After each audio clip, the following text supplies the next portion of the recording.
Paparami na naman ang kain natin ito. Ano ba yan? Paano ba tayo mag-diet nito? Magdagdag na ng sinaing pag ganito ang ulam mo. Nire-ready na nitigasin yung lulutuin kong sinaing na tulingan. Siya lang pinaghugas ko at pinaghiwa ng mga gagamitin ko. Pero ako magtitimpla niyan. Ituturo ko na lang sa iyo kung ano ang masarap na luto nito. Oh, sige, sabi mo eh.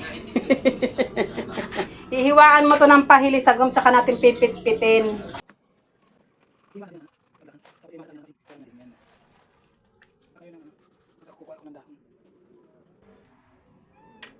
Pinagsama ko na yung asin at paminta. Lalagyan lang natin ng kaunti yung mga yan. Baltaran. Parang uulan. Naisilong nyo na yung sinampay ni Laika?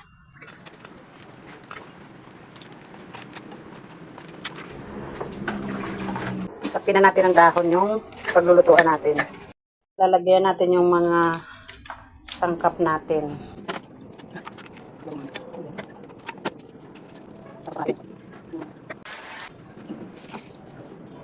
Magpatuloy, ibenta sa...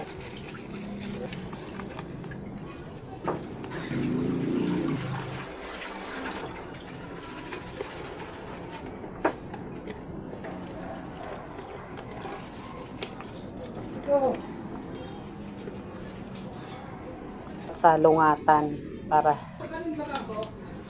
yun.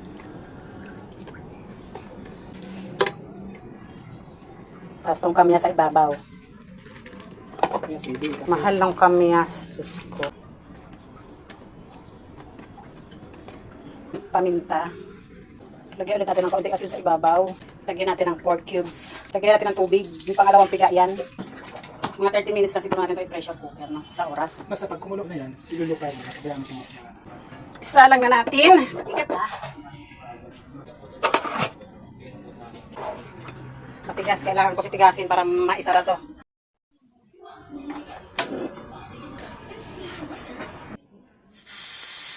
Ano yan?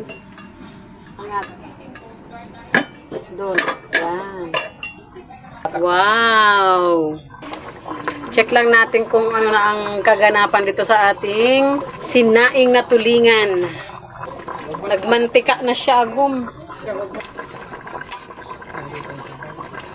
Lambot na nung baboy, oh. Sarap. Grabe. Lalagyan natin ng gata yung panghuli niya. Patutuyuin natin yan dyan. Patutuyuin lang natin ng kaunti yan at pwede na tayo kumain. Man mo na.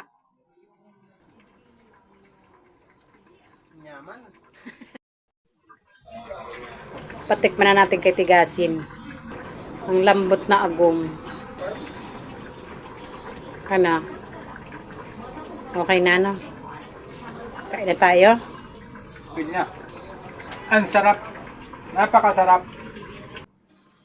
Yan, no?